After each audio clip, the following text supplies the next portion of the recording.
ब्रह्माणं विददाति यो वै वेदाहुं च बृहणोति तस्मै दम्भदेवमात्मबुद्धिप्रकाशं मुमुक्षुर्वै शरणमहं प्रपद्ये। ओं नमो ब्रह्मादिभ्यो ब्रह्मविद्यासम्प्रदायकर्तृभ्यो वंशऋषिभ्यो महद्भ्यो नमो गुरुभ्यः। सर्वोपप्लवरहितः प्रज्ञानगणः प्रत्यकर्तो ब्रह्मैवाहमस्मि। ओं ब्रह्मानन्दं परमसुखदं केवलं ज्ञानमूर्तिं द्वन्द्वातीतं गगनसदृशं तत्त्वमस्यादिलक्ष्यं वेगं नित्यं विमलमजलं सर्वदी साक्षिभूतं भावातीतं त्रिगुणरहितं सद्गुरुं तं नमामि।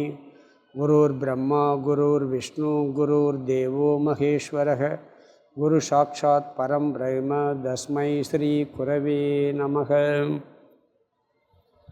ओं सहना भवतु सहनौ भुनक्तु सह वीर्यं करवावहै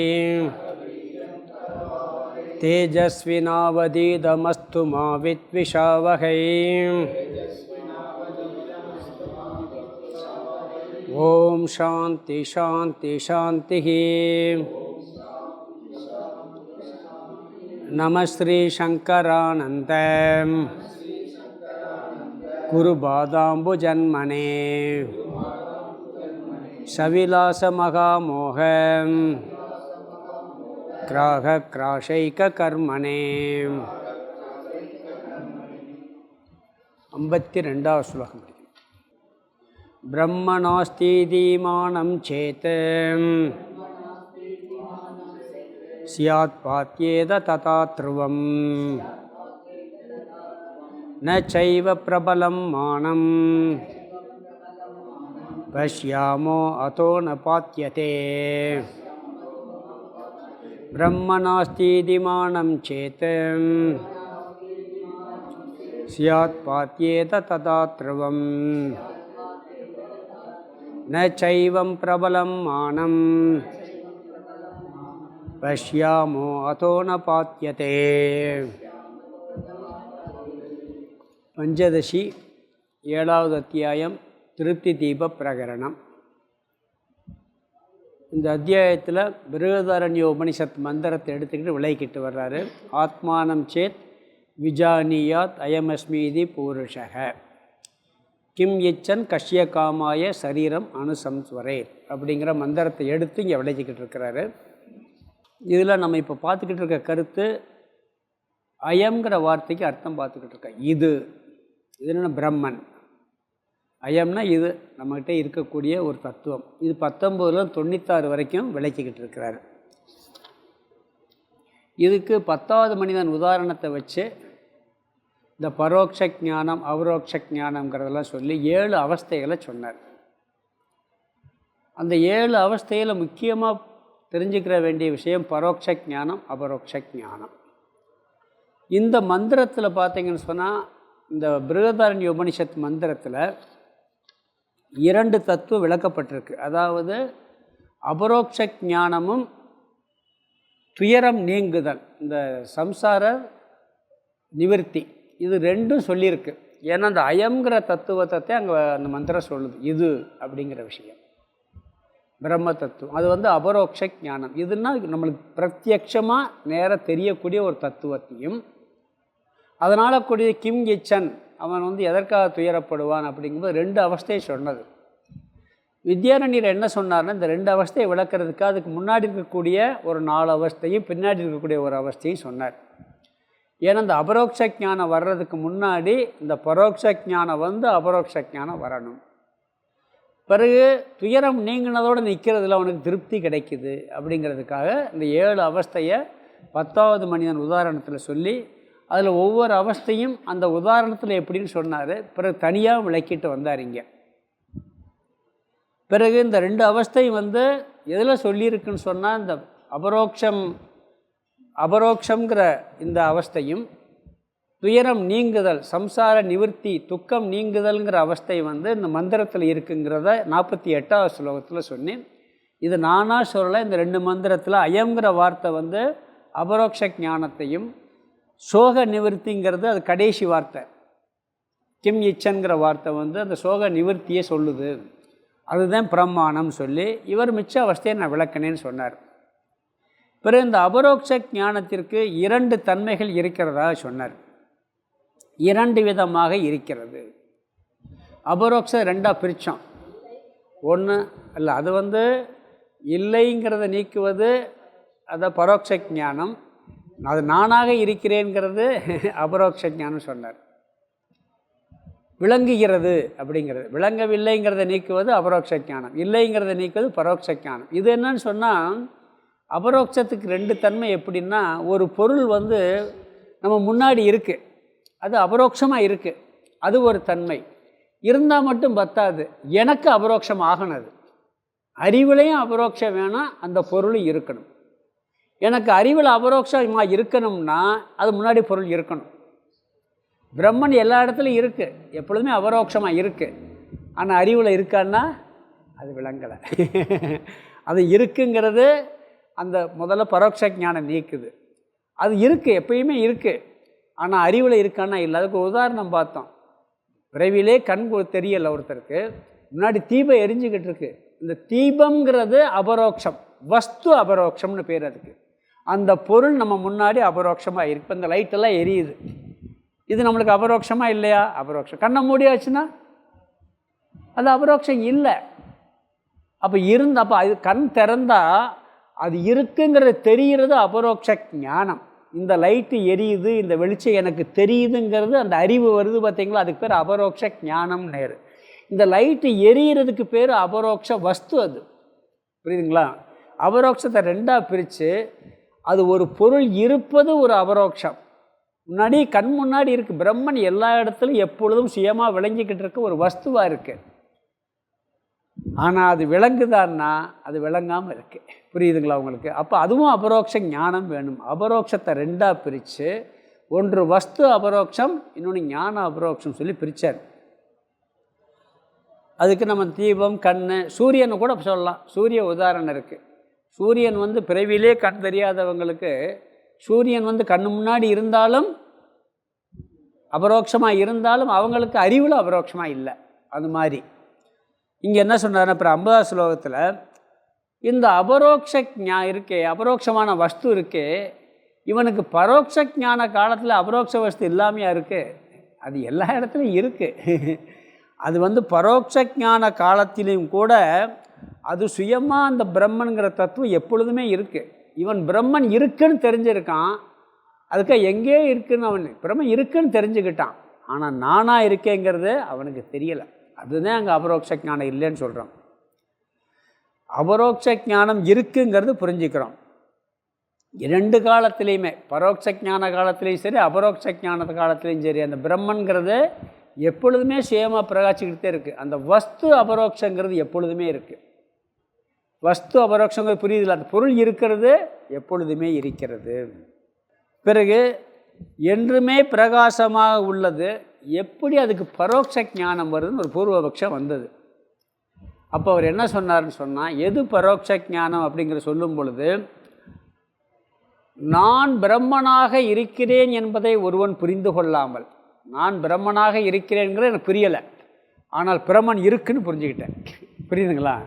பிரம்மன் இருக்குது, கடவுள் இருக்கிறாரு, அவர் சுயமாக இருக்கிறாரு, எங்கும் இருக்கிறாரு, அவர் இல்லாத இடமே இல்லைங்கிறதெல்லாம் புரியுது. ஆனால் அது நானாக இருக்கேங்கிறது ஒன்று தான் புரியலை. பொதுவாக சாதாரண மனிதன் கூட என்ன சொல்லுவான்? கடவுள் இல்லைன்னு சொல்லுவான். எங்கே இருக்காரு? எல்லா இடத்துலையும் இருக்கார். ஒரு சாதாரண அவர் எப்படிப்பா இல்லைன்னு சொல்ல முடியும்? அவர் எல்லாத்தையும் பார்த்துக்கிட்டு இருக்காருப்பா, அவர் எங்கே இருக்கா? அப்படி தானே பொதுவாக கடவுளுங்கிற தத்துவத்தை அப்படித்தான் சொல்லுவான். அந்த கடவுள் தத்துவம் எனக்குள்ளும் பிரகாசித்து கொண்டிருக்கிறாங்கிறது புரிகிறது இல்லை.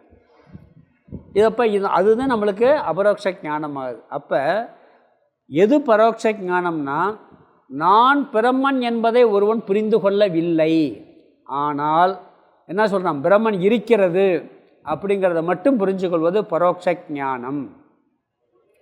பிறகு இது வந்து இந்த பரோட்ச ஞானங்கிறது பொய், அபரோக்ஷம்தான் உண்மை அப்படிங்கிறது பூர்வபக்ஷியுடைய சித்தாந்தமாக இருந்துச்சு. இவர் என்ன சொன்னார்னு சொன்னால், நான் பிரம்மனாக இருக்கிறேன்னு புரிஞ்சுக்கிட்ட போது இந்த முதல்ல நடந்த ஞானம் பாதிக்கப்பட்டாதான் அந்த ஞானம் பிராந்தின்னு அர்த்தம். எதுக்கு பரோட்ச ஞானம் தேவை?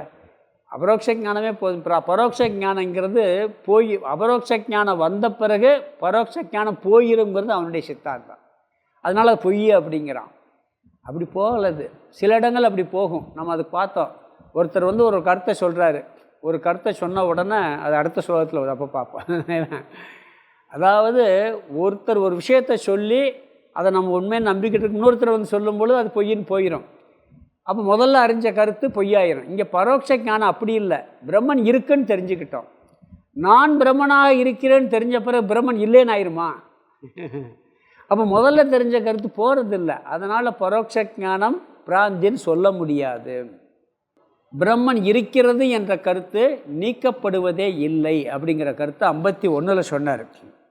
இன்னும் என்ன சொல்கிறாருன்னு சொன்னால், அப்படி 52வது ஸ்லோகத்தில் பிரம்மன் இருக்கிறது என்பது நீக்கப்படுவதில்லைன்னு 51 சொல்லிட்டார். அது ஏன் நீக்கப்படுவதில்லை? பிரம்மன் இருக்கிறது என்பது பரோட்ச ஞானம். பிரம்மனாக நான் இருக்கிறேங்கிறது அபரோக்ஷ ஞானம். புரிஞ்சுக்கிட்டீங்கள? அங்கே கர்மம் அகர்மம், இங்கே பரோட்சம் அபரோக்ஷம், சும்மா இதே போட்டுக்கிட்டு எங்களை போட்டு குழப்பிக்கிட்டு இருக்கிறீங்க சாமி. அங்கே பார்த்தா கர்மத்தில் அகர்மம், இங்கே பார்த்தா பரோட்சம். 96 சொல்ல வரைக்கும் இதான் போக போகுது, வேறு வழி இல்லை. 96 ஸ்லோகத்தை. ஏன்னா அதில் மட்டும் இல்லை, பின்னாடி சொல்ல போகிறாரு.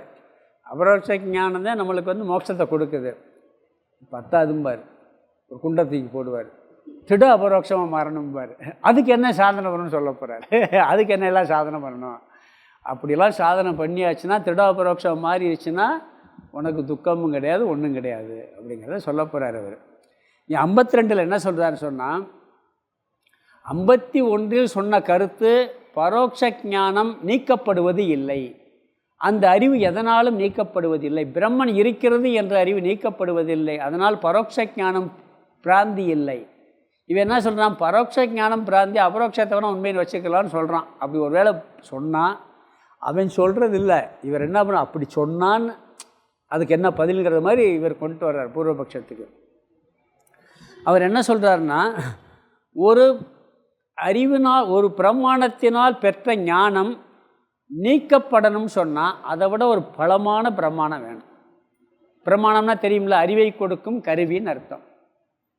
ஒரு விஷயத்தை ஒரு அறிவை பெறுறோம், அந்த அறிவு பொய்ன்னு நீக்கணும்னா அதை விட பெரிய ஒரு ஸ்ட்ராங்கான ஒரு அறிவு வரணும். அப்படி வந்தால்தான் முதல்ல பெற்ற அறிவு பொய்ன்னு நீக்க முடியும். இந்த பிரம்மன் இருக்கிறது அப்படிங்கிறத எங்கேயாவது ஒரு இடத்துல பிரம்மன் இல்லைன்னு ஏதாவது நீக்கியிருக்கா? ஏதாவது வேதத்தில் ஏதாவது ஒரு இடத்துல நீக்கியிருக்கான்னு? அப்படி ஒரு இடத்துலையும் பிரம்மன் இல்லைன்னு சொன்னதே இல்லை. பரோட்ச ஞானம் என்ன? பிரம்மன் இருக்கிறது என்ற அறிவு தான் பரோட்ச ஞானம். அந்த ஞானத்தை, அந்த அறிவை, பிரம்மன் இருக்கிறது என்ற அறிவை வேறு ஏதாவது ஒரு சாஸ்திரம் வந்து அப்படி ஒன்று இல்லைப்பா நீக்கியிருக்காருன்னா அப்படியே ஒரு பிரமாணமும் இல்லை. அதைத்தான் இந்த முதல் வரியில் முதல் பகுதியில் சொல்கிறார். பிரம்ம நாஸ்தி இதி மானம் சேத். பிரம்மன் இல்லை என்று ஒரு பிரமாணம் இருந்தால், அப்படி ஏதாவது ஒரு பிரமாணத்தில் ஒரு சாஸ்திரத்தில் பிரம்மன் இல்லைன்னு சொல்லியிருந்தால், சியாத் பாத்தியேத ததா திருவம், அப்பொழுது பரோட்ச ஞானம் நிச்சயமாக நீக்கப்பட்டு இருக்கும். எங்கேயாவது ஒரு இடத்துல பிரம்மன் இல்லைன்னு ஒரு சாஸ்திரம் ஏதாவது சொல்லியிருக்கு, யாராவது சொல்லியிருந்தாங்கன்னா நீ பரோட்ச ஞானத்தை நீக்கிட்டு அது வந்து பொய் பிராந்தி, முதல்ல பெற்ற அறிவு பொய், இப்போ பெற்ற அறிவு தான் உண்மைன்னு சொல்லலாம். அப்படி எங்கேயாவது நீக்கியிருக்கான்னா அப்படி எந்த பிரமாணமும் பிரம்மனை இல்லை என்று சொல்லவில்லை. பிரபலமான பிரமாணம் பிரம்மனை நாஸ்தி என்று சொல்லவே இல்லை. அதாவது 2 பேர் வந்து ஒரு கருத்தை சொல்கிறார், 2 விதமாக சொல்கிறாங்க. ஒருத்தர் ஒரு கருத்தை சொன்னதை நாம் நம்பிக்கிட்டு இருக்கோம், புரியுதுங்களா? அதுதான் நம்மளுக்கு சரியான கருத்து நம்புகிறோம். இன்னொருத்தர் வந்து இந்த கருத்து தப்புங்கிறதுக்கு ஆதாரத்தோட நல்ல ஸ்ட்ராங்காக தெளிவாக நல்லா விளக்குறான்னு வச்சுக்கோங்க. முதல்ல சொன்ன கருத்து பொய்யாயிரும், புரியுதுங்களா? ஏன்னா அது வந்து இவர் சொன்ன கருத்து வந்து அதை விட தெளிவாக சொன்னோன்னு அந்த கருத்தை நம்ம நீக்கிடலாம். அப்படி பிரம்மன் இருக்குங்கிறத ஏதாவது ஒரு இடத்துல எங்கேயாவது இல்லைன்னு ஏதாவது சொல்லியிருக்கா அப்படின்னா எந்த இடத்துலையும் சொல்லலை. அப்போ பரோட்ச ஞானத்தில் நம்ம என்ன அடைஞ்சோம்? பிரம்மன் இருக்குன்னு தெரிஞ்சுக்கிட்டோம். அது நானாக இருக்கேன்னு தெரியலையே ஒழிய பிரம்மன் இருக்குங்கிறத எங்கேயாவது ஒரு இடத்துல இல்லைன்னு சொல்லியிருக்கா? இதே சாந்தோக்கிய உபனிஷத்தில் சதேவ சோமிய இதமக்ர ஆசீத் அப்படின்னு ஒரு அர்த்தம். இந்த பிரபஞ்சம் படைப்புக்கு முன்னாடியே அது சத்தாகவே இருந்தது அப்படின்னு வருது, இருந்ததுன்னு வருது. இல்லைன்னு எங்கேயா சொல்லியிருக்கான்னா அப்படி இல்லவே இல்லை, ஒரு இடத்தோட சொல்லவில்லை. ஒரு பிரபலமான பிரமாணம் அதை நீக்கவில்லை. யாராவது ஒருத்தர் நான் பிரம்மன் இல்லைன்னு சொன்னால் அதெல்லாம் நம்ம ஏற்றுக்கிறது இல்லை. இப்போ நாஸ்திகர்கள்லாம் கடவுள் இல்லைன்னு சொல்கிறாங்க, நம்ம ஏற்றுக்கிறோமா அதை? அது என்ன சொன்னால் கபோல கல்பிதம்பாங்க அதை. எந்த சாஸ்திரமாவது சரி, நம்ம சாஸ்திரத்தை விட்டுருவோம், எங்கேயாவது வேறு மத நூலை கூட எடுத்துக்கிடுவோமே. கடவுளாக நானே கடவுளாக இருக்கிறேன்னு வேறு மதம் சொல்ல, கடவுள் இல்லைன்னு ஏதாவது சொல்லியிருக்கா? பேர் வேணால் மாற்றி சொல்லியிருக்கா. அல்லாவே கடவுள், இயேசுவே கடவுள், அவர் ஒருவரே எல்லாமே, அப்படி எதுவுமே இல்லைங்கிற வார்த்தை சொல்லவே இல்லை. இருக்கணும்னு சொல்லியிருக்கு. நம்ம மதத்தில் ஒரே ஒரு வித்தியாசம் என்ன, அது நானாக இருக்கிறேன்னு சொல்லிடுறோம். அங்கேயெல்லாம் போய் சொன்னால் கல்லெடுத்தெறிஞ்சே கொண்டுருவாங்க, ஞாபகம் வச்சுக்கங்க. ஒருத்தர் உண்மையிலே அந்த வேற ஒரு மதத்துக்காரர் தத்துவத்தை அழகாக படித்து புரிஞ்சு நானே அல்லான்ட்டாரான், கல்லுலேயே அடித்து கொண்டுட்டாங்க. சொல்கிறாங்க அப்படி. ஏன்னா அது உண்மையே உணர்றதுன்னு அதுதான். அதுக்காக நான் என்ன இந்த ஹிரண்யகசிப்பு சொல்கிற மாதிரி சொல்கிறதில்ல. ஹிரண்யகசிப்பு நான் தான் கடவுள் ஆணவத்தில் சொன்னான், அது அகங்காரத்தில் சொல்கிறது, இங்கே தத்துவத்தில் சொல்கிறது. புரியுதுங்களா? ரெண்டுக்கும் வித்தியாசம் இருக்குது. நம்மளுடைய ஆதாரமான சொரூபமும் அந்த பிரம்மனுடைய கடவுளுடைய ஆதாரமான சொரூபம் ஒன்று தான் அப்படிங்கிற அறிவில் சொல்கிறது. இது நம்ம அறிவுக்குள்ளே இருக்கிறது, வெளியே சொல்லக்கூட கூடாதுன்னு ஆக்சுவலாக வெளியே சொல்லணும்னு அவசியம் இல்லை. ஆனால் இல்லவே இல்லைன்னு எதுவுமே சொல்ல. எந்த சாஸ்திரமாக சொல்லியிருக்கா? நம்ம மதத்திலேயே தோன்றிய பௌத்த மதத்தில் ஒன்று இருக்குது, சூன்யவாதம்னு ஒன்று இருக்குது. அதில் சொல்லுவாங்க ஒன்றுமே இல்லை, உலகமே இல்லைன்றுவாங்க. அவன் கடவுள் மட்டும் இல்லைன்னு இல்லை, எல்லாமே சூன்யம்ன்றுவாங்க. அதாவது அதுக்கு ஒரு லாஜிக் சொல்லுவாங்க, கரெக்டாக இருக்கும். ஏன்னா ஒன்றுமே இல்லைங்கிறது நதியில் பார்க்குறோம்ல. இப்போ ஒரு முதல்ல பார்க்குற நதி ஓடுற தொடர்ச்சியாக பார்த்துக்கிட்டே இருக்கு, நதி இருக்குதுன்னு சொல்கிறோம். நீ முதல்ல பார்த்த தண்ணி அடுத்த செகண்ட் பார்க்கலையும் பரவாயில்ல, நதி ஓடுது பார்த்தீங்களா? முதல்ல பார்க்குற நீரை நீ அடுத்த செகண்டு பார்க்கல, ஆனால் நதி ஓடிக்கிட்டே இருக்குது, நதி இருக்குதுன்னு சொல்லிக்கிட்டே இருக்க. முதல்ல அப்போ அது மாதிரி இது இல்லாமல் போய்கிட்டே இருக்கான் எல்லாமே. அதில் ஒரு தோட்ஸ். அதை ஒன்றை மட்டும் பௌத்த மதத்தில் அந்த சூன்யவாதத்தை நம்ம யாருமே ஏற்றுக்கிறது இல்லை. அவங்களே அதில் மற்ற மதவாதிகள் ஏற்றுக்கிறது இல்லை. ஒன்றுமே இல்லைன்னு சொன்னால் உன் புத்தி அதுங்க இங்கே இருக்குது அப்படின்னு கேட்பார். உன் புத்தியும் சூன்யம் தானேன்றாங்க. உன் புத்தியும் சூன்யம் தானே. எது இல்லைன்னு சொல்கிறதுக்கு ஒருத்தர் இருந்தாகணும், இல்லைன்னு சொல்கிறது கூட ஒருத்தர் இருந்தாகணும். புரியுதுங்களா உங்களுக்கு? அது இல்லைன்னு சொல்கிறதுக்கு ஒருத்தர் இல்லாமல் சொல்ல முடியாது. அதனால் பிரம்மன் இல்லை என்று எந்த சாஸ்திரமும் சொல்லி அதை நீக்கவில்லை. பரோட்ச ஞானம் என்பது பிரம்மன் இருக்கிறது என்பது, அதை ஏதாவது நீக்கியிருந்தால் அது பொய்ன்னு சொல்லலாம், முதல்ல பெற்ற அறிவு பொய்ன்னு சொல்லலாம். அதனையே அப்படி நீக்காததுனால அதை என்ன சொல்ல, நீக்க முடிய பிராந்தி அல்ல அப்படிங்கிறார். அதை சொல்கிறார் ரெண்டாவது வரியில், நச்ச ஏவம் பிரபலம் மானம் பஷ்யாம. பிரபலம் மானம்னா மேலான உறுதியான பிரமாணத்தை ந பஷ்யாம நாங்கள் பார்க்கவே இல்லை. பிரம்மன் இருக்கிறது என்று சாஸ்திரமெல்லாம் சொல்லுகிறது, ஞானிகள் சொல்கிறார்கள், எல்லாரும் சொல்கிறாங்க. பிரம்மன் இல்லைன்னு எங்கேயாவது சொல்லியிருக்காருன்னா அப்போ ஒன்று கூட நாங்கள் அப்படி சொன்னதை பார்க்கலப்பா. வேறு எப்படி அது பொய்ன்னு சொல்ல முடியும், அது எப்படி பிராந்தின்னு சொல்ல முடியுங்கிறார். உண்மையிலே பிரமாணத்தில் மேலானது கீழானதெல்லாம் கிடையாது, ஒன்று தான். நம்ம ஒரு வார்த்தைக்கு சொல்கிறாரு. இப்போ தூரத்தில் மலையில் புகை தெரியுது, அதை பார்த்து நம்ம நெருப்புன்னு சொல்கிறோம், அனுமானம் செஞ்சு நெருப்புன்னு சொல்லிடுறோம். ஆனால் நேராக போய் பார்த்த உடனே என்ன ஆகுதுன்னா அது உண்மையிலே புகையாக இல்லை, ஏதோ மேகம் அப்படியே மலை மேலே இருக்க மேகம் அப்படியே நகண்டிருக்கு, அது புகை போடுறது மாதிரி நம்மளுக்கு தெரிஞ்சிருக்கு. அப்போ இந்த பிரத்யட்ச பிரமாணம் என்ன பண்ணுதுன்னா அனுமான பிரமாணத்தை நீக்கிருச்சு, அனுமான பிரமாணத்தை நீக்கிருச்சு. அப்படி ஏதாவது ஒரு பிரமாணம் பிரம்மன் இருக்குங்கிறத ஏதாவது நீக்கியிருக்கான்னா அப்படி ஒன்றுமே மற்ற விஷயத்தில் நீக்கிறதுக்கு வாய்ப்பு இருக்குது. இப்படி பிரம்மன் இல்லைன்னு ஏதாவது ஒரு பிரமாணம் நீக்கியிருக்கான்னா அது எதுவுமே நீக்கவில்லை, எந்த பிரமாணமும் நீக்கவில்லை. அதோன பாத்தியதே, ஆகையால் அது பாதிக்கப்படவில்லை, அந்த அறிவு பாதிக்கப்படவில்லை. ஒரு அறிவை நீக்கிறதுக்கு அதோட ஸ்ட்ராங்காக ஒரு அறிவு வேணும், அப்படி எதுவுமே இல்லாததுனால முதல்ல பெற்ற அறிவு பாதிக்கப்படவில்லை. அதோ ஆகவே ந பாத்தியதே, அது பாதிக்கப்படவில்லை அப்படின்ட்டார்.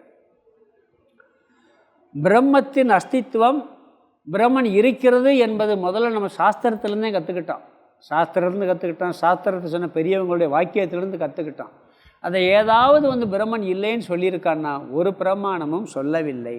ஆகவே பிரம்மன் இருக்கிறது என்ற பரோட்ச ஞானம் பிராந்தி இல்லை, பொய் இல்லை, அதை மாற்ற முடியாது. சரி, அப்போ என்ன இந்த இதனால் என்ன கிடைக்குது? அபரோக்ஷம். அதை விட எக்ஸ்ட்ரா ஒரு ஞானம் கிடைக்குதான் அடிஷனலாக. இப்போ அபரோக்ஷத்தினால என்ன கிடைக்குதுன்னா அடிஷனலாக இனியொரு ஞானமும் சேர்ந்து வருதான். ஏதோ பிரம்மனை பற்றி புரிஞ்சுருக்கோம், அதில் ஒரு இம்ப்ரூவ்மெண்ட் கிடைக்குது, அதுதான் நாம் செய்யாமல் இருக்கோம். அபரோக்ஷ ஞானம் என்ன பண்ணுது? அதை விளக்க போகிறார் அடுத்து. ஏற்கனவே அடர்ந்த ஞானம் தவறுன்னு சரி செய்வதற்காக அபரோக்ஷ ஞானம் இல்லை, புரியுதுங்களா? இருந்த ஞானத்தை இம்ப்ரூவ் பண்ணுது, இன்னும் கொஞ்சம் எக்ஸ்ட்ராவாக புரிந்து கொள்கின்றோம், அஸ்தித்துவத்தை எக்ஸ்ட்ராவாக புரிந்து கொள்கின்றோம், விசேஷமாக புரிகின்றோங்கிறார். எதனால்? அபரோக்ஷ ஞானத்தினால். பிரம்மன் இருக்கிறது என்பதை இன்னும் கொஞ்சம் விசேஷமாக என்ன புரிகிறோம்? நானாக இருக்கிறேன்னு புரிய போகிறோம். அது ஆத்மாதான் அப்படிங்கிறது அபரோக்ஷ ஞானத்தில் புரிய போகுது. பரோட்ச ஞானம் பிரம்மன் இருப்பதை காட்டுகிறது, அபரோக்ஷ ஞானம் இருப்பதை இன்னும் விசேஷமாக காட்டுகிறது. புரியுதா உங்களுக்கு வித்தியாசம்? இன்னும் கொஞ்சம் அதை விசேஷமாக காட்டுகிறது. அதனால் எந்த ஞானம் நீக்கப்படுகிறதோ அது பிராந்திங்கிறது பூர்வபக்ஷம். இங்கே பரோட்ச ஞானம் நீக்கப்படாததனால் அது பிராந்தி அல்ல.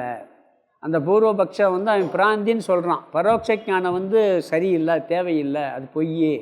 ஏன்னா அபரோக்ஷ ஞானம் இருக்கும்போது பரோட்ச ஞானத்தில் பெற்ற அறிவு போயிடுது அப்படிங்கிறான். அது போகாது, அது பிராந்தியும் அல்லன்னு சொல்லி இங்கே நீக்கிறாரு. அதாவது சில இடத்துல நீக்கம், இந்த இடத்துல பிரம்மன்கிற விஷயத்தில் பரோட்ச ஞானத்தை எந்த ஞானம் நீக்க போகிறதில்ல, அதை ஸ்ட்ராங் பண்ணுது, விசேஷமாக காமிக்கிறது. பரோட்ச ஞானம் எதனாலும் நீக்கப்படவில்லை, விசேஷமாக காட்டப்படுகிறதுங்கிறார். நீ அடுத்து ஒரு பூர்வபக்ஷி சொல்வார், சந்தேகம் வரும். வேறு மாதிரி அவன் சொல்லி அவன் என்ன பண்ணுவான்னா பரோட்ச ஞானம் தேவையில்லை அப்படிங்கிறத நிரூபிக்கிறதுக்கு எல்லா முயற்சியும் பண்ணுவான். நாம் என்ன சொல்லுவோம்? முதல்ல அப்படி தெரிஞ்சுக்கிட்டு தான் அபரோக்ஷ ஞானத்தை அடைய முடியும். அதனால் பரோட்ச ஞானம் தேவைங்கிறது நம்மளுடைய கருத்தை நிலைநாட்ட போகிறார். 52 அர்த்தம் பார்த்துடலாம். பிரம்ம நாஸ்தி இதி, பிரம்மன் நாஸ்தி இது இல்லை என்று மானம் சேத், மானம்னா பிரமாணம், ஒரு பிரமாணம் சேத் இருக்குமேயானால், பிரம்மன் இல்லை என்று ஏதாவது ஒரு பிரமாணம் இருக்குமேயானால், ததா ரெண்டாவது அதிலே சியாத் பாத்தியதே ததா, ததான் இருக்கு. ததான்னா அப்பொழுது, துருவம் நிச்சயமாக, சியாத் பாத்தியதே, பாத்தியதன் நீக்கப்பட்டு சியாத் இருக்கும்.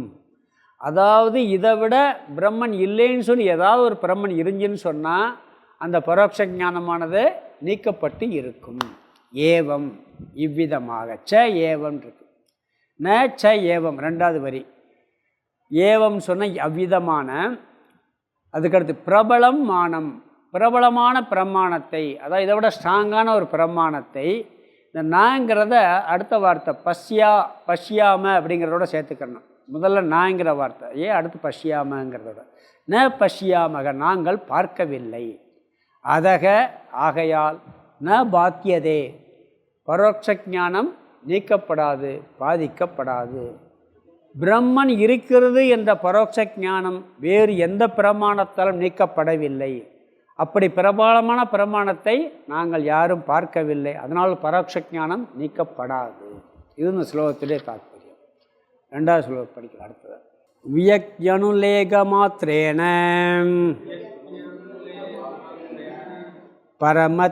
பரமத்வே ஸ்வர்கதீரபி பிராந்தி ஸ்யாத் வியக்யனுலேகாத் சாமான்யோல்லேக தர்ஷனாத் வியக்யனுலேக மாத்திரேன பிரம்மத்வே ஸ்வர்கதீரபி பிராந்தி ஸ்யாத் வியக்யனுலேகாத் சாமான்யோல்லேக தர்ஷனாத். இவன் பரோட்ச ஞானம் பிராந்தி அப்படிங்கிறதுக்கு அடுத்து ஒரு 3 லட்சணம் சொல்ல போகிறான். முதல்ல என்ன சொல்லணும், ஒரு லட்சணம் சொன்னான், நீக்கிட்டார். நீ என்ன சொல்கிறாரு, அது சம்பவிக்கான்னு சொல்லிட்டார். அடுத்து ஒரு 3 லட்சணம் சொல்ல போகிறான். அதாவது ஒரு ஞானம் நீக்கப்பட்டால் அது பிராந்தின்னு சொன்னான். இவர் என்ன பண்ணார், அது நீக்கப்படாததுனால அது பிராந்தி இல்லைன்னு சொல்லி ஒரு லட்சம் சொல்லிட்டார். இங்கே என்ன சொல்கிறாருன்னா, ஒரு விஷயத்தை அதாவது வியக்தியோடு தெளிவாக பிரத்யட்சமாக புரிந்து கொண்டால்தான் அது சரியான ஞானம். சாமானியமாக புரிஞ்சு கொண்டால் சரியான ஞானம் இல்லை அப்படிங்கிறான். நேராக பார்த்து தெளிவாக புரிஞ்சுக்கிட்டாதான் அது ஞானம். அப்படி இல்லைன்னா அது சரியான தப்பான ஞானம். ஐ விட்னஸ் இருக்கான்னு கேட்குறாங்க. நாங்கள் ஐ விட்னஸ் இருந்தால் தான் நம்புவோம்னு சொல்கிறாங்க. அது மாதிரி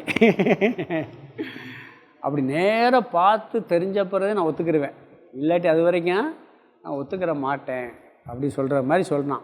சாமானியமாக புரிந்து கொண்டால் அதுக்கு பேர் பிராந்தி ஞானம் அப்படின்னு சொல்கிறான். எப்படியாவது என்ன பண்ணுறான், இந்த பிராந்தி ஞானம் பரோட்ச ஞானம் நிலைநாட்டுறதற்கு முயற்சி பண்ணுறான். இந்த செருப்பு இருக்குது பார்த்தீங்களா, சின்னதாக தைச்சி போட்டு செருப்பை சின்னதாக தைச்சி போட்டு காலை வெட்டுற கதை. மதுரை வீரன் படத்தில் அந்த ஜோக் வரும், பார்த்துருக்கீங்களா? என்எஸ் கிருஷ்ணன் வந்து செருப்பு தைச்சி கொடுத்துருப்பான் மதுரை வீரன் படத்தில். செருப்பு என்ன எப்படி செருப்பு என்ன நல்லா தானே தைச்சிருக்கேன்னா, சின்னதாக தைச்சி இப்போ ஒன்றும் பிரச்சனை இல்லை, காலை கூட்டு காலை செதுக்கிறோம்மா. அந்த கதையில் எப்படியாவது என்னத்தையாவது சொல்லி பரோட்ச ஞானத்தை நீக்கிடலாம், அது தேவையில்லைன்னு சொல்லலாம்னு நினைக்கிறான். ஏன்னா பரோட்ச ஞானம் இருந்தால் தான் அபரோட்சத்துக்கு போக முடியுது. ஆனால் இந்த பரோட்சம் பின்னாடி சொல்ல போகிற பரோட்ச ஞானம் வார்த்தை கூட நம்மளுக்காக நம்ம இந்த விஷயம் குரு பரம்பரையில் சொல்கிற வார்த்தை. சிஷியனுக்கு அந்த பரோட்ச ஞானங்கிற நம்ம அடுத்த ஸ்லோகத்தில் வராது, அது சொல்ல போகிறார் அழகாக. எப்படியாவது நீக்கிறணும் அப்படிங்கிறதுக்காக இங்கே ஒரு லட்சணம் சொல்கிறான். அதாவது சாமானியமாக புரிந்து கொள்வது பரோட்ச ஞானம், விசேஷமாக புரிந்து கொள்வது தான் சரியான ஞானம்.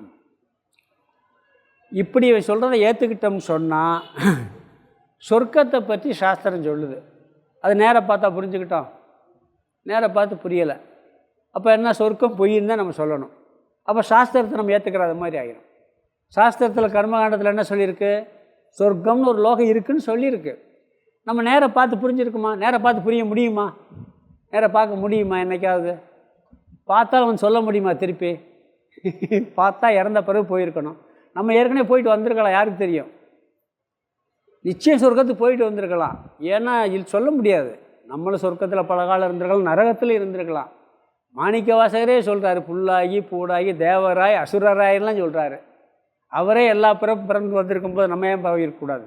ஏன்னா எல்லா பிறப்பும் பிறந்து இழைத்தேன்ட்டார். ஏன்னா எப்போ ஜென்மம் ஆரம்பிச்சுன்னு தெரியாது. ஆனால் அந்த அனுபவம் நம்மளுக்கு தெரியுமானா போன ஜென்மமே தெரியலை, பிறகு எப்படி சொர்க்கம் ஞாபகத்துக்கு வரும்? சொல்லவும் முடியாது. நான் நேராக பார்த்தாத்தான் சொல்லுவேன்னு சொன்னால் நீ சொர்க்கத்தை என்றைக்குமே நேராக பார்த்து சொல்ல முடியாது. அப்போ நீ சாஸ்திரத்தை ஏற்றுக்கலேன்னு ஆயிரும்.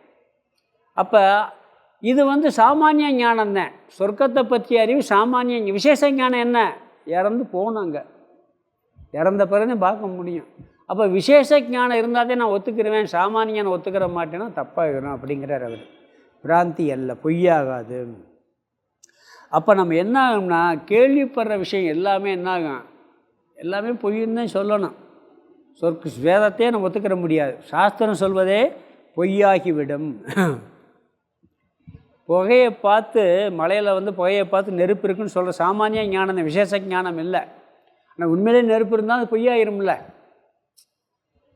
புகை வந்துக்கிட்டே இருக்குது, எங்கேயோ ஒரு இடத்துல வீடு எரிஞ்சிக்கிட்டு இருக்கு, நெருப்பே தெரியலை, புகையை பார்த்து எரியும் தானே சொல்ல முடியும். அப்போ அந்த நெருப்பு இல்லைன்னு சொல்லிட முடியுமா? அப்போ எல்லாமே பொய்யாயிரும். பேப்பர் படிக்கிறத விட பொய்யாயிரும். நியூஸ் பேப்பர் இன்றைக்கி உண்மையிலே நியூஸ் பேப்பர் பொய்யாத்தே இருக்குது, அது வேறு விஷயம். நிறைய பொய்யான செய்தியே வருதுன்னு சொல்கிறாங்க.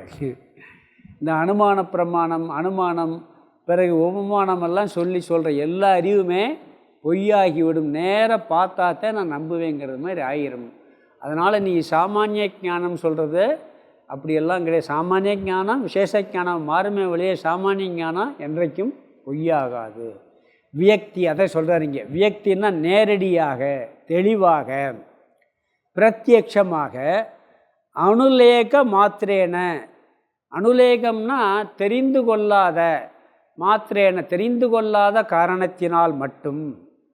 நேரடியாக ஒரு பொருளை பார்த்து நான் இதுதான் என்று தெரிந்து கொள்ளாத காரணத்தினால் மட்டும் பிரம்மத்வே, அதாவது பிராந்திக்கு, உன்னை தெளிவாக நேராக பார்த்து தெரிஞ்சுக்கிறதே அந்த பொய்ன்னு நீ சொன்னேன்னா, நேராக பார்த்தாத்தே உண்மை, பார்க்கலைன்னா பொய்யுங்கிறத நீ லட்சணமாக சொன்னால், பிராந்தி ஞானம் சொல்கிற மாதிரிங்க, பிராந்தி பொய்யுங்கிறதுக்கு நேராக பார்த்தாத்தே ஒத்துக்கிருவேன்.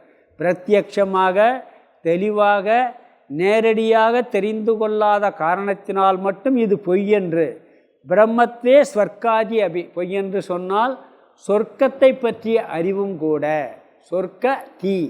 சொர்க்கத்தை பற்றிய ஞானமும் கூட பிராந்தி ஷியாத், பிராந்தியாகிவிடும்ட்டார்.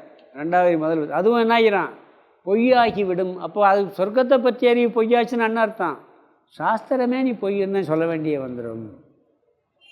ஏன்னா நேரடியாக ஞானம் கிடையாது சொர்க்கத்தை பற்றி. இது அனுமான பிரமாணம், சாஸ்திர பிரமாணம். யார் என்ன சொன்னாலும் அப்போ என்ன சொல்லணும், நான் நேராக பார்த்தாத்தே நம்புவேன்னு சொல்லணும். அப்படி எந்த அறிவுமே பெற முடியாது. அம்மா அப்பா சொல்கிறாங்கன்னா அதெல்லாம் கேட்டு தெரிஞ்சுக்கிறதே முடியும். எல்லா விஷயத்தையுமே நம்ம நேராக பார்த்து சொல்லவே முடியாது. நிறைய அறிவு தாய் தந்தையிட்டேருந்து வரும், அவங்க அனுபவத்தில் சொல்லுவாங்க. பிறகு நம்ம வாழ்க்கையில் பார்க்கும்போது பிரத்யட்சமாக பார்க்க முடியுமே ஒழிய, அதனால் நேராக பார்க்காத அறிவுலாம் பொய்யுங்கிற நீ சொல்கிற லட்சணம் பொருந்தாது. வியக்தி அனுலேகாத், வியக்தி அனுலேகாத்தனா விசேஷ ஞானம் அறியப்படுவதில்லை. சொர்க்கத்தை பற்றிய சாமானிய ஞானந்தே இருக்கே ஒழிய விசேஷமாக அறியப்படுவதில்லை. அதனால் என்ன சொல்கிறாரு, அதாவது தெளிவாக தெரிந்து கொள்ளாததால் சாமானிய உல்லேக தரிசனாத், அதாவது சொர்க்கத்தை பற்றிய பொதுவான ஞானம்தான் இருக்கிறதுங்கிறார். என்னுடைய கருத்து என்னன்னா, பரோட்ச ஞானம்ங்கிறது நம்ம நேராக பார்த்து தெரிஞ்சுக்கிறல, அது சாமானிய ஞானம். சாமானிய ஞானமெல்லாம் பொய்யுங்கிறது இவன் லட்சணம் சொன்னான்னா நீ உலகத்தில் எந்த விஷயத்தையுமே தெரிஞ்சுக்கிற முடியாது. எல்லாம் நேராக பார்த்து இந்த சொர்க்கம் முதலியே சாஸ்திரமே சொல்லியிருக்கு, அதவே நீ பொய்ன்னு சொல்ல வேண்டியவரும் சொல்கிறார். அதாவது ஒருத்தர் ஒரு பூ கொடுக்குறாரு, ஒரு பூவை கொடுக்குறாரு, அது அழகான பூவு, அது பூவுங்கிற ஞானம் இவருக்கு இருக்குது, பூவுங்கிற ஞானம் இருக்குது, வாங்கிட்டு ஆமாம் அழகான பூவுங்கிற. அப்போ இன்னொருத்தர் வர்றார், இன்னொருத்தர் என்ன சொல்கிறாருன்னா, இந்த பூ சாதாரண பூ இல்லை, இதில் இவ்வளோ மருத்துவ குணங்கள் இருக்குது, இது வச்சுருந்தாலே உனக்கு ரொம்ப விசேஷம். சிலவர் இந்த பூவில் அர்ச்சனை பண்ணேன்னா உனக்கு கேட்ட வேண்டியதெல்லாம் கிடைக்கும்னு சொல்லுவாங்க, பார்த்துருக்கீங்களா? இந்த பூவில் நீ மட்டும் பூஜை பூ அதுக்காக தேடுவாங்க வனத்தில் போய், சில பூவெல்லாம் தேடி கண்டுபிடிச்சி இந்த பூவில் அர்ச்சனை பண்ணலாம் சொல்லுவாங்க. அது மாதிரி ஒரு விசேஷமான பூன்னு சொன்னவொடனே உனக்கு என்ன, அப்போ முதல்ல பெற்ற அறிவு சாமானியாக பெற்ற அறிவு பொய்யாயிருமா? முதல்ல ஒரு அறிவு வந்திருக்கு, அடுத்து இன்னும் கொஞ்சம் விசேஷமாக ஒரு அறிவு வந்திருக்கே ஒழிய முதல்ல பெற்ற அறிவு அதுக்காக பொய்ன்னு சொல்லிட முடியாது. அப்போ இந்த பூங்கிற ஞானமே என்ன ஆயிரும், பொய்யாயிரும். இந்த விசேஷ ஞானம் பூங்கிறதே என்ன ஆயிரும், பொய்யாயிராது. அது எக்ஸ்ட்ரா ஒரு அறிவு நம்மளுக்கு கிடச்சிருக்கு, அப்படித்தான் சொல்ல முடியுமே ஒழிய. உடனே பூர்வபக்ஷி என்ன பண்ணான், அடுத்து ஒரு கருத்துக்கு வரப்போகிறான். அடுத்து என்ன பண்ணுவான், இந்த பரோட்ச ஞானம் பிராந்திங்கிறதுக்கு இன்னொரு லாஜிக் சொல்லுவான், அதையும் ஒரு நீக்க போகிறார். ஸ்லோகம் 53 அர்த்தம் பார்த்துடலாம். அதை பிரித்தோம்னா வியக் அனுலேக மாத்திரேன, வியக்தி அனுலேக மாத்திரேன. வியக்தின்னா விசேஷமாகன்னு அர்த்தம், அல்லது நேரடியாக தெளிவாக அல்லது பிரத்யட்சமாகன்னு அர்த்தம். வியக்தின்னா அனுலேக மாத்திரேன, தெரிந்து கொள்ளாத காரணத்தினால் மட்டும், நேரடியாக தெரிந்து கொள்ளாத காரணத்தினால் மட்டும், பிரமத்வே, அதாவது லட்சணமாக சொன்னால், அதாவது பிராந்தின்னு சொல்கிறோம்ல, பொய்யுங்கிறதுக்கு நான் நேராக பார்க்கல அதனால் இது பிராந்தி நீ லட்சணம் சொன்னேன்னு சொன்னால், அடுத்த வார்த்தை ஸ்வர்க்க தீரபி, சொர்க்க தீரபின்னா சொர்க்கம் பற்றிய ஞானமும் கூட, ஸ்வர்க்கன்னா சொர்க்கம், தீன்னா ஞானம், அபின்னா கூட, சொர்க்கத்தை பற்றிய ஞானமும் கூட பிராந்தி ஷியாத், பிராந்தியாகிவிடும், அதுவும் உண்மை அல்ல என்று பொய்யாகிவிடும். அடுத்த வார்த்தை வியக்தி அனுலேகாத். வியக்தின்னா இந்த விசேஷமாக சொர்க்கம் பற்றி நேரில் அல்லது விசேஷமாக, அனுலேகாத் அறியப்படாததால், சாமானிய, அதாவது சாமானியமான சொர்க்கம் பற்றிய சாமானியமான பொதுவான உல்லேக தர்ஷனாத், அதாவது பொதுவான ஞானம்தான் காணப்படுவதால், சொர்க்கத்தை பற்றி பொதுவான ஞானம் இருக்கிறதுனால நீயே விசேஷமாக சொர்க்கத்தை பற்றிய ஞானம் இல்லாதனால அது என்னாகும், பிராந்தி ஆகிவிடும். இவன் என்ன சொல்கிறான், பிராந்திக்கு லட்சணம் என்ன சொல்கிறான், நேராக பிரத்யட்சமாக பார்த்தாத்தான் அது நான் ஒத்துக்கிருவேன், மற்றதெல்லாம் பிராந்திங்கிறான். அப்படி சொன்னேன்னா சொர்க்கத்தை உதாரணம் சொல்கிறார். சொர்க்கத்தை நீ நேராக பார்க்குற அறிவு வராது, பார்க்க முடியாது. அப்போ அதுவே உனக்கு பிராந்தி ஆயிரும், பொய்யாகி விடுங்கிறார். அடுத்த ஸ்லோகம் 54. எல்லாம் பூர்வபக்ஷம். 54ஓட முடியும் நினைக்கிறேன். இது அபரோக்ஷத்வ யோக்கியஸ்ய ந பரோக்ஷமதிர் பிரம்மக பரோக்ஷமித்யனுலேகாத் அர்த்தாத் பரோக்ஷ்ய சம்பவாத் அபரோக்ஷத்வ யோக்கியஸ்ய ந பரோக்ஷமதி பிரம்மக பரோக்ஷமித்யனுலேகாத் அர்த்தாத் பரோக்ஷ்ய சம்பவாத். இதுவும் இந்த விசேஷ ஞானம் சாமானிய ஞானம் போல் தான். இவன் என்ன சொல்கிறான்னா, இன்னொரு பூர்வபக்ஷம் சொல்கிறான். அதாவது ஒரு வஸ்துவை நேரடியாக பார்த்து தெரிஞ்சுக்கிறதுக்கு வாய்ப்பு இருக்குது, இப்போ அபரோக்ஷமாக பார்க்குறதுக்கே வாய்ப்பு இருக்குது. அப்படி இருக்கும்போது பரோட்ச ஞானம் உனக்கு எதுக்கு? புரியுதுங்களா? அபரோக்ஷத்திற்கு யோக்கியதையாக இருக்குது ஒரு வஸ்து. அப்படி யோக்கியதையாக இருக்கும்போது அதுக்கு எதுக்கு பரோட்ச ஞானம் தேவை? பிரம்மன் அபரோக்ஷமாக இருக்குது, அதுக்கு எதுக்கு பரோட்ச ஞானம் தேவை? எந்த ஒரு வஸ்து அபரோக்ஷத்துக்கு யோக்கியதையாக இருக்கோ, நேரடியாக பார்த்து தெரிஞ்சுக்கிறதுக்கு வாய்ப்பு இருக்கும்போது நீ நேரடியாக பார்த்து தெரிஞ்சுட்டு போ. எதுக்கு நீ அதுக்கு முதல்ல பரோட்சமாக தெரிஞ்சுக்கிட்டு இருக்க? அப்படி பார்த்தா அது பரோட்ச ஞானம் தேவையில்லை, அது பொய்யாயிரும் அப்படிங்கிறான். இங்கே என்ன சொல்கிறாருன்னா, ஒருவன் பரோட்சமாக புரிந்து கொள்கின்ற காலத்தில் அவன் இவர் இங்கே சொல்கிறார் வித்யாரண்யர், ஒருத்தன் பரோட்சமாக ஒருத்தன் புரிஞ்சுக்கிறான். அந்த புரிஞ்சுக்கிற காலத்தில் அந்த எப்படி புரிஞ்சுக்கிறான்னு அவனுக்கு இது பரோட்ச ஞானம்ங்கிற அறிவெல்லாம் கிடையாது. இப்போ நாம் சாஸ்திரம் படித்ததுன்னா அதுக்கு பேர் பரோட்ச ஞானம் வச்சுருக்கோம். கடவுள் இருக்கிறாரு, பிரம்மன் இருக்குங்கிறத தெரிஞ்சுக்கிறத பரோட்ச ஞானம் நம்ம சொல்கிறோம். சிஷ்யன் மனசில் வந்த அறிவு பரோட்ச ஞானம் யார் சொல்கிறது? குரு சொல்கிறாரு. சிஷ்யன் மனசில் இப்போ கடவுள் இருக்கிறான்னு புரிஞ்சுக்கிறது சாதாரண ஒரு மனுஷனை போய் கேட்டது பரோட்ச ஞானம்னு சொல்லுவானா? அந்த வார்த்தை எதுக்கு யார் பயன்படுத்துகிறான்னா, அந்த பெயரை நாம் சொல்கிறோமே ஒழிய ஒருத்தன் பரோட்ச ஞானம் வரும்பொழுது ஞானம்னு தான் புரிஞ்சுக்கிறோம். கடவுள் இருக்கிறாருங்கிற அறிவு இருக்குது எனக்கு, இருக்கா இல்லையா ஒருத்தனுக்கு? அது மாதிரி பிரம்மன் இருக்குங்கிற, பிரம்மன் ஏதோ ஒன்று இருக்குப்பா. ஒரு பிரம்மனுங்கிற வார்த்தை, கடவுளுங்கிற வார்த்தை ஏதோ சொல்கிறேன், ஏதோ ஒன்று தத்துவம் இருக்குப்பா, ஒரு சக்தி இருக்குது. சில பேர் சொல்லுவாங்க ஏதோ ஒரு சக்தி இருக்குப்பா, அதெல்லாம் இல்லைன்னு சொல்ல முடியாதுப்பா, சொல்கிறோமா இல்லையா? அது மாதிரி இதை பரோட்ச ஞானங்கிற பேர் யார் சொல்கிறா? நாம் சொல்கிறோம், குரு சொல்கிறாரு. ஆனால் அவனுக்கு அந்த பரோட்ச ஞானங்கிற புத்தியெல்லாம் கிடையாது. ஒரு ஞானம்தான் அது, அவனை பொறுத்தவரை அது ஞானந்தனே ஒழிய பரோட்ச ஞானங்கிறது கிடையாது. ஏன்னா அவன் புதுசாக பிரம்மன் இருக்குன்னு புரிஞ்சுக்கிற வேண்டிய அவசியம் இல்லை. அவன் என்ன புரிஞ்சுக்கிற வேண்டிய அவசியம் இருக்குது? பிரம்மனாக நான் இருக்கிறேன்னு புரிஞ்சுக்கிற வேண்டியதே இருக்கே ஒழிய பிரம்மன் இருக்கிறதுங்கிறது திருப்பி ஒரு புரிஞ்சுக்கிறணுமா? அப்போ அந்த ஞானம் ஏற்கனவே பெற்ற ஞானம் என்ன? சரியான ஞானம் தான். அவனுக்கு எக்ஸ்ட்ரா என்ன புரிஞ்சுக்கிறான்? பிரம்மனாக நான் இருக்கிறேன்னு புரிஞ்சுக்கிறான். அப்போ முதல்ல பெற்ற அறிவு அவனை பொறுத்தவரை சரியான ஞானம் தான். அது ஒன்றும் நீக்கப்படக்கூடிய ஞானமாக இல்லை. எப்பயுமே இந்த வேதாந்த விஷயத்தில் ஒரு விஷயம் இருக்குது. நீங்கள் தத்துவத்தை புரிய ஆரம்பிச்சிங்கன்னா, கிளாஸுக்கு போக ஆரம்பிச்சிங்கன்னா ஓரளவுக்கு புரிஞ்சிருக்கும். அடுத்து ஒரு கிளாஸ் கேட்கும், இப்போத்தான் எனக்கு தெளிவாக புரிஞ்சிருக்குன்னு சொல்லுவோம்.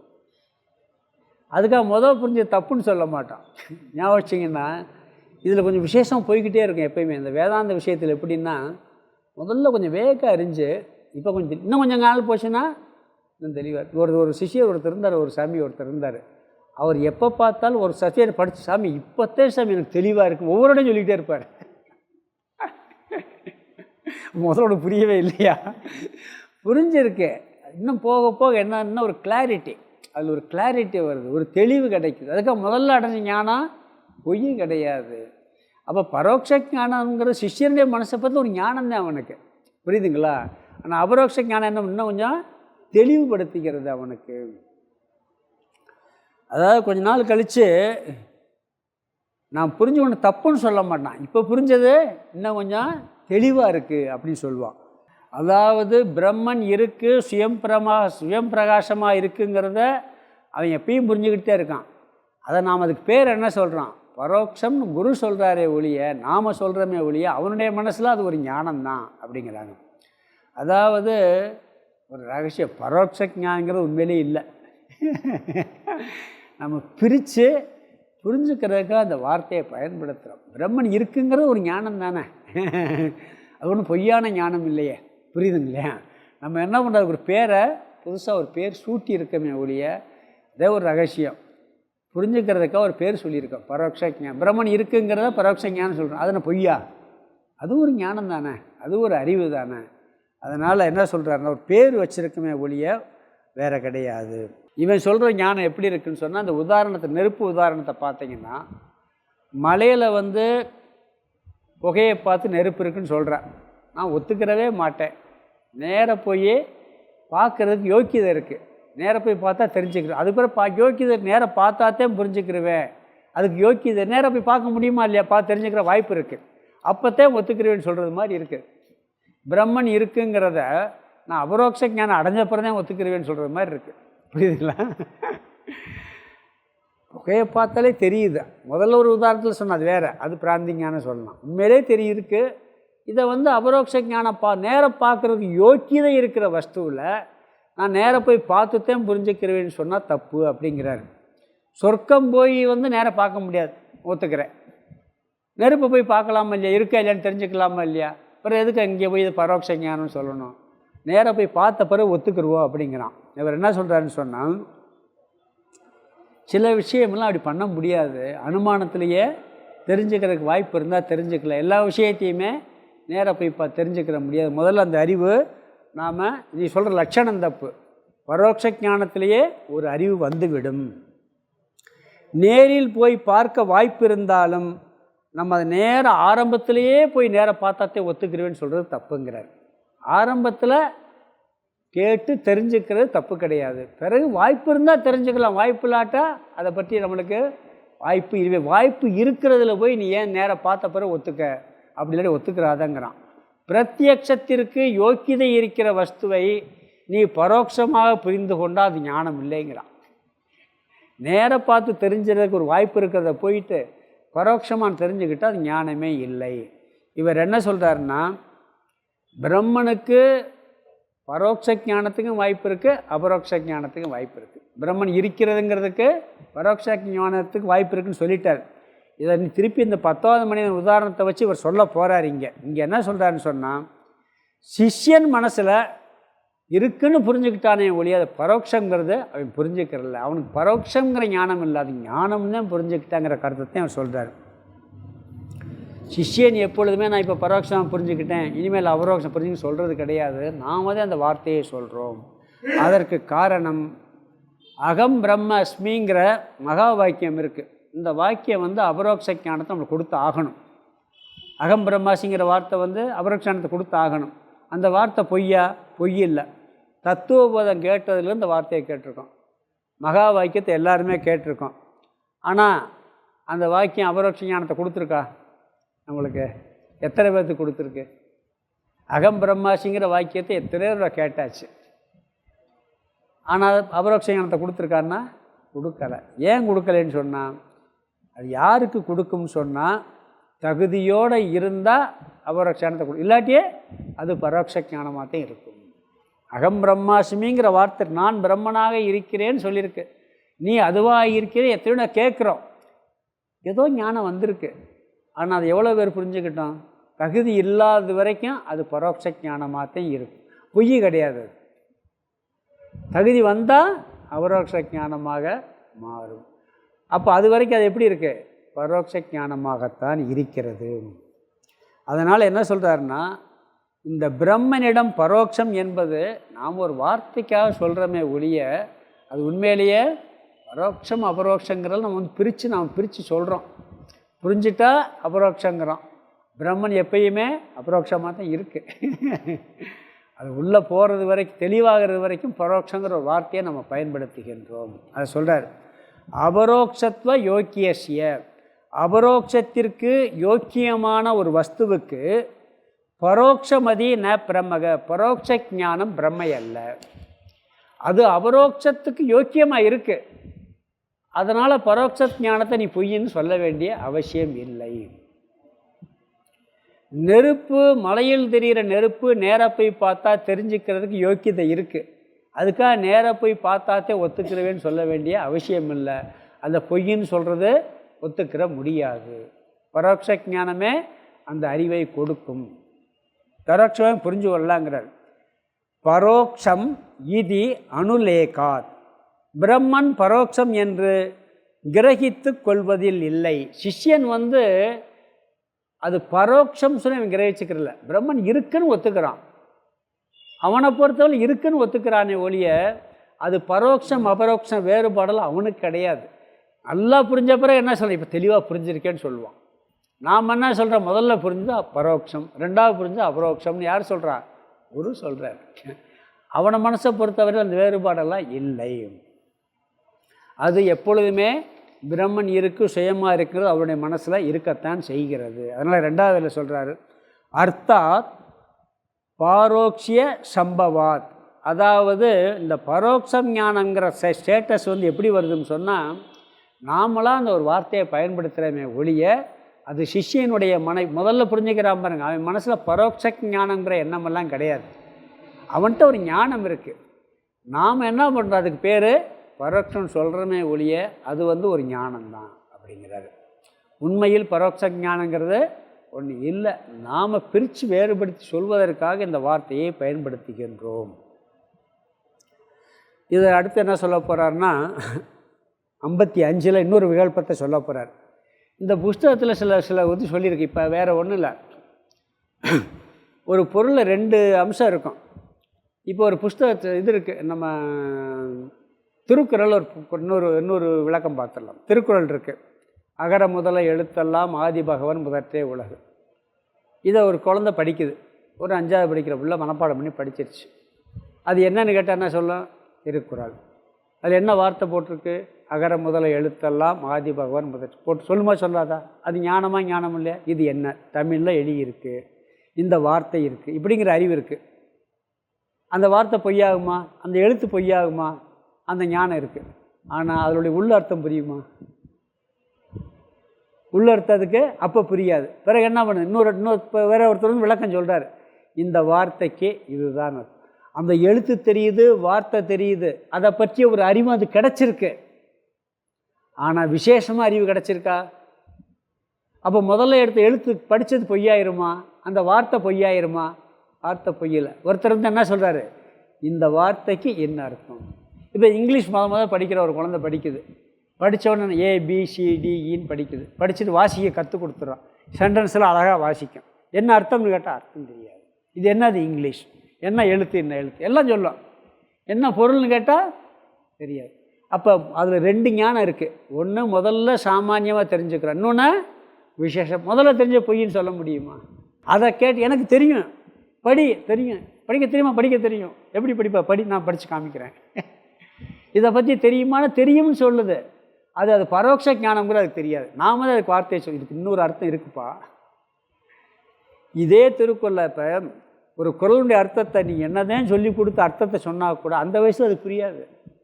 வயசு வாழ்க்கையில் ஈடுபட்ட பிறகு அதில் அனுபவம் வரும் பொழுது ஆமாம் வாத்தியார் சொல்லி கொடுத்தது கரெக்டாக இருக்குது, அப்போ ஒரு விசேஷமான அறிவு வருதா இல்லையா? அப்போ முதல்ல பரோட்சமாக ஒரு அறிவு வருது. ரெண்டாவது வந்துருக்கு. ஒரு பழம் இருக்குது, ஒருத்தர் பழத்தை கொடுக்குறாரு, இது பார்த்தோன்னா பழக்கம். ஒருத்தர் இது புளிக்கும் சொல்கிறாரு, இந்த பழம் புளிக்கும் சொல்கிறாரு, இது பழம். அப்போ இவனுக்கு புளிக்குங்கிற அறிவு வந்துருச்சு. ஆனால் சுவைச்சு பார்த்து சொல்லலை. அப்போ இது பழம் கண்ணில் பார்த்து ஒரு அறிவு வருது, அவர்கிட்ட கேட்டு ஒரு அறிவு வருது. அப்போ அந்த அறிவு உண்மை தானே? சுவைச்சு பார்த்து சொன்னாத்தான் சொல்லணும்னு அவசியம் இல்லை. அப்புறம் சுவைச்சு பார்த்துட்டு என்ன பண்ணுறான், இது பிடிக்குது அப்படின்னு சொல்லலாம். அதுக்காக முதல்ல பெற்ற அறிவை இல்லைன்னு சொல்லிட முடியுமா?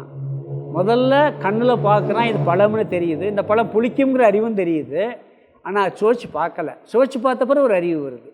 அதுக்காக முதல்ல பார்த்த அறிவு பொய்யாயிருமா? புரியுது? ரெண்டுக்கு வித்தியாசம் புரியுது அவங்களுக்கு. அப்போ பரோட்ச ஞானம்ங்கிறது நாம் என்ன சொல்லணும், நீ முதல்ல பார்த்தது பரோட்ச ஞானம், ரெண்டாவது அபரோக்ஷம். ஒரு படிக்கும் போதே ஒரு எழுத்து படித்த உடனே இது பரோட்ச ஞானம், இது நாம் சொல்கிறோம். அவனை பொறுத்தவரை பரோட்ச ஞானமாக இந்த பழம் புளிக்குங்கிறது அவனுக்கு ஒரு ஞானம் தான். சோச்சா இன்னும் கொஞ்சம் ஆமாம் உண்மைதான் அப்படிங்கிறது, அவ்வளோதானே ஒழிய அது மாதிரி இந்த வேறுபாடுங்கிறது மனசில் நாம் பிரித்து பார்க்குறது ஒரே அறிவு தான். அந்த அறிவு பொய்யாவது இல்லை அப்படிங்கிறார். சுலோகத்துக்கு அர்த்தத்தை பார்த்துடலாம். 54 அபரோக்ஷத்வ யோக்கியஸ்ய, அபரோக்ஷமாக அறிவதற்கு யோக்கியஸ்ய யோக்கியமாக, பிரம்மன் அபரோக்ஷமாக அறிவதற்கு யோக்கியமாக இருக்குது. பிரம்மனுக்கு அபரோக்ஷமாக அது என்ன எல்லா இடத்துலையும் இருக்கே, நம்மளுக்குள்ளே இருக்குது, முன்னாடி இருக்குது, பிரத்யட்சமாக இருக்குது. யோக்கியமான வஸ்துவிடம் அபரோக்ஷமாக அறிவதற்கு யோக்கியமான அந்த பிரம்மனுக்குன்னு சேர்த்துக்கணும். பரோட்சமதி, பரோட்ச ஞானம் ந பிரம்ம பிராந்தி ஆகாது. அது அபரோக்ஷமாக அறிவதற்கு யோக்கியதமாக இருந்தாலும் அது பொய் கிடையாது. இந்த பழத்தை பார்த்து புளிக்குங்கிற அறிவு அவனுக்கு கிடச்சிருச்சு, அவன் சாப்பிட்டு பார்க்கலைங்கிறதுக்காக அது பொய்யாயிருமா? கண்ணில் பார்த்துட்டான், நேரையும் பார்த்துருக்கான், தெரியும், அவனுக்கு சொல்லியிருக்காங்க, கேட்டிருக்கான், அதுக்கு அந்த ஞானம் பொய்யாயிருமா? அது பிரம்மன் இருக்குது, எல்லா இடத்துலையும் இருக்குங்கிற ஞானம் வந்திருக்கு அவனுக்கு, அதுக்காக அது பிராந்தி ஞானம் இல்லை. அது நேரடியாக அறிவதற்கு யோக்கியதை இருக்குது, இருந்தாலும் கூட இந்த ஞானம் பொய் அல்ல. பரோக்ஷம் இதி, ரெண்டாவது வார்த்தை பரோக்ஷம் இதி. பரோக்ஷம் என்று அனுலேகாத் கிரகித்து கொள்ளாததால், அதை தெரிஞ்சுக்கிறவனுக்கு இது பரோட்ச ஞானந்தேங்கிற அறிவெல்லாம் கிடையாது, இது ஒரு ஞானம் அறிவு, அவ்வளோதான் இருக்குது. அவனுக்கு இது பரோட்சங்கிற வேறுபாடு அவனோட மனதில் இல்லாத காரணத்தினால், அர்த்தாத் இது அர்த்தாத்னா நாம கற்பனை செய்ததால், பரோட்ச சம்பவாத் பரோட்சம் என்ற தன்மை ஏற்பட்டதால், இந்த பரோட்சங்கிறது நாமளாக இந்த வார்த்தையை சொல்லி இதுக்கு பரோட்சம்னு ஒரு ஸ்டேட்டஸை கொடுக்குறோங்கிறார். அவனை பொறுத்தவரையில் அது ஒரு அறிவு தான், அதனால் அது பிராந்தி அல்லவே அல்லைன்னு சொல்கிறார். ரொம்ப நுணுக்கமாக செட்டில் பாயிண்ட்டாக கொண்டு போகிறார் ஒவ்வொரு விஷயமா. ஏன்னு சொன்னால் இந்த ஞானம் நாம் பெறக்கூடிய நான் பிரம்மஸ்வரூபங்கிற அறிவு இருக்குது பார்த்திங்களா, இந்த அறிவு தெளிவாக நம்ம மனசில் பதியணும். நான் பிரம்மஸ்வரூபங்கிறத நம்ம நல்லா புரிஞ்சுக்கிட்டு அந்த ஞானத்தில் திடமாக இருக்கணும். இப்போ நாம் பெற்றிருக்க அறிவெல்லாம் என்ன ஞானம்? பரோட்ச ஞானம். முதல்ல ஒரு மனுஷன் பிரம்மன் இருக்குன்னு தெரிஞ்சுக்கிறான், கடவுள் இருக்கிறான்னு தெரிஞ்சுக்கிறான். நம்ம முதல்ல சாதாரண மனிதர்கள்ட்ட பார்த்திங்கன்னா கடவுள் இருக்கிறான்னு ஒத்துக்கிறோம், ஆனால் நேராக பார்த்தா தரிசனம் கிடைக்கணும், அதுக்காக ஏங்கிறது. கடைசியில் என்ன ஆகும்னா அதுவும் கூட என்னது, அது ஒரு ஞானம்தான், இருக்கான்னு தெரிஞ்சுக்கிறான், ஆனால் அது நானாக இருக்கிறேங்கிறது அபரோக்ஷம். நீங்கள் ராமகிருஷ்ண பரமஹம்சருடைய வாழ்க்கையை பார்த்தீங்கன்னா கடவுள் எல்லாருக்குமே கடவுள் இருக்கிறாருங்கிற எண்ணத்தில் வேறுபாடே கிடையாது. நாஸ்திகர்கள் ஒரு சில பேர், அவங்கள இந்த லிஸ்ட்லேயே நம்ம சேர்க்க வேண்டிய அவசியம் இல்லை. சில பேர் இருக்கிறாரு, நான் பார்க்கணும், அதை முதல்ல என்ன பண்ணுறான், இருக்கிறாருனால நான் நேராக பார்க்கணும். அவர் என்ன பண்ணுறாரு, அப்படி தான் பண்ணுறாங்க நிறைய பேர். நிறைய நாயன்மார்கள் ஆழ்வார்கள் எல்லாம் என்ன பண்ணுறாங்க, நேராக பார்க்கணும்னு தெரிஞ்சுக்கிறாங்க. பார்த்து தெரிஞ்ச பிறகு என்ன நடக்குதுன்னு சொன்னால், பெரும்பாலானவங்களுக்கு அதோடு முடிச்சுக்கிறாங்க. அவங்களுக்கு என்ன கிடைக்குதுன்னு சொல்கிறாங்க, கிரம முக்தி கிடைக்குதுன்னு சொல்கிறாங்க. பிரம்மலோகம் போய் அங்கே போய் அந்த ஞானத்தை அவங்க என்ன பண்ணுறாங்க, கிடைக்கிறாங்க. இங்கே குரு மகாராஜ் வாழ்க்கையில் பார்த்தீங்கன்னா அது ஒரு டிஃப்ரெண்ட்டாக இருக்கும். எப்படின்னா, காளி தரிசனத்துக்கு ஏங்குறாரு, காளியை பார்க்குறாரு, அதோடு அவர் நிப்பாட்டலை. இது கடவுள் பார்த்தாச்சு, அவர் ஒரு ஞானம் கிடச்சிருக்கு, கடவுள் இருக்கார் பார்த்தாச்சு நேரத்தில். கிருஷ்ணரை பார்க்குறாரு, கிருஷ்ணருடைய பாவனையில் கிருஷ்ணருடைய தரிசனம், எல்லா தரிசனம் பார்த்துட்டு பிறகு தோதாபுரி வர்றார் அத்வைதி. அவர் என்ன பண்ணுறாரு, இதெல்லாம் நீக்கு, நீ அந்த காளியாகவே நீ இருக்கேங்கிறாரு. காளின்னு காமிக்குது. காளிகிட்ட ஒரு இடம் கேட்குறாரு, என்ன கேட்குற, நீ எத்தனை ரூபத்தில் இருக்கேன்னு சொல்லி கேட்கும் போது ஒவ்வொரு வடிவமாக காமிச்சிட்டே வருமா. இவர் வடிவத்திங்க நீயும் நான் தேன்னு சொல்லுமா காளியை. அப்படி ஒரு இது இருக்குது, அந்த இதில் வருது. தோத்தாபுரி என்ன பண்ணுறாரு, அதை நீக்கி அதுக்கு பிறகு அவர் எல்லாத்தையும் நிப்பாட்டிடுறாரு. அந்த வழி அதுக்காக நிப்பாட்டி, நீ நிப்பாட்டுன்னு எல்லாத்தையும் உபதேசம் பண்ணலை, நீ கடவுளை பாருங்கிறார். அவர் வழிபாடு பூஜைகள் அந்த எல்லாத்தையும் என்ன பண்ணுறாரு, நான் இந்த அந்த கடவுளை பார்க்கணும், இந்த கடவுள், அந்த அந்த சாதனையெல்லாம் பண்ணிக்கிட்டு இருக்கவர், நான் அந்த கடவுளாக இருக்கிறேங்கிற தத்துவத்தை தோதாபுரி இவருக்கு அந்த உபதேசம் பண்ண உடனே, அத்வைத ஞானம் வந்த உடனே அவருக்கு நல்ல பக்குவம் இருந்ததுனால ஒரே நாள்லையே அவர் அந்த நிலைக்கு அவர் அந்த தத்துவத்தை புரிஞ்சிடுறாரு. புரிஞ்ச உடனே என்ன பண்ணுறாரு, நான் அந்த கடவுளை பார்க்கணும், நீ எனக்கு தரிசனம் கொடுங்கிறதெல்லாம் என்னாச்சு, கம்ப்ளீட்டாக நிப்பாட்டிடுறாரு. அப்போ எப்படி ஸ்டேஜ் போகுது பார்த்தீங்களா? அப்போ முதல்ல பார்த்து பொய் கிடையாது, கடவுள் இருக்கிறார், அந்த தத்துவம் நானாகவே இருக்கிறேங்கிற அறிவு வருது. அவன் அந்த பரோட்ச ஞானம் எப்படி மாறுது? அப்போ அதுக்கு முன்னாடி அவருக்கு அது பரோட்ச ஞானங்கிறதெல்லாம் கிடையாது. அவரை பொறுத்தவரை அது ஞானம்தான். அது பரோட்ச ஞானம் சொல்ல முடியாது. சொல்ல முடியுமா? சொல்ல முடியாது. அது மாதிரி நம்ம அடையிற அறிவெல்லாம் அறிவு தான். அது எப்படி வரணும்னு சொன்னால், அந்த சொரூபம் என்னுடைய உண்மை சொரூபமாக இருக்கிறது உணர்வதற்கு போகணும். அதுதான் கொண்டு போகிறார் இவர். எது இப்போ அபரோக்ஷ ஞானம் கொண்டு போய் அந்த ஞானம் எதுன்னு சொல்லி பிறகு என்ன பண்ணுவார், இதெல்லாம் சொன்னது சரி, இது பத்தாதும் பாரு, நீ புரிஞ்சுக்கிட்டது பத்தாது, அது என்ன ஆகணும், ரொம்ப திடமாக ஆக வேண்டும் அப்படின்னு சொல்லி அதுக்கு என்ன செய்யணும், ஒரு சாதனையை சொல்லப்படுறது. ஆரம்பத்திலேருந்து நிறைய கஷ்டமாக சாதனைகள்லாம் பண்ணி பக்குவத்தோடு உள்ளே நுழைஞ்சா திருப்பி சாதனை பண்ண வேண்டிய வராது, அப்பயே திடம் ஆயிரும். நம்மெல்லாம் எப்படி வந்திருக்கோம், கொஞ்சம் கொஞ்சம் அப்படி கொஞ்சம் பண்ணி ஏதோ புரிய ஆரம்பிச்சிருக்கு. அப்போ அதுக்கு சில சாதனைகள்லாம் என்ன பண்ண போகிறாருங்க, சொல்லி பெற்ற ஞானத்தை நிலையானதாக மாற்றுவதற்கு அடுத்து இவர் சொல்ல போகிறாரு. அதை அடுத்து 55 ஒரு கருத்தை சொல்லிவிட்டு அதோடு என்ன பண்ண போகிற, 4வது ஒரு பூர்வபட்சம் வரப்போகுது, 5வது. அதோடு என்ன பண்ணுவார்னா, இந்த இதை நிப்பாட்டிட்டு பிற அபரோக்ஷ ஞானத்தை திடமாக அந்த அபரோக்ஷ ஞானத்தை பற்றி விளக்கத்தை சொல்லார். இந்த பரோட்சம் அபரோக்ஷத்துக்குள்ள பூர்வபட்சத்தை அடுத்த ஸ்லோகத்தில் முடிச்சுவார்.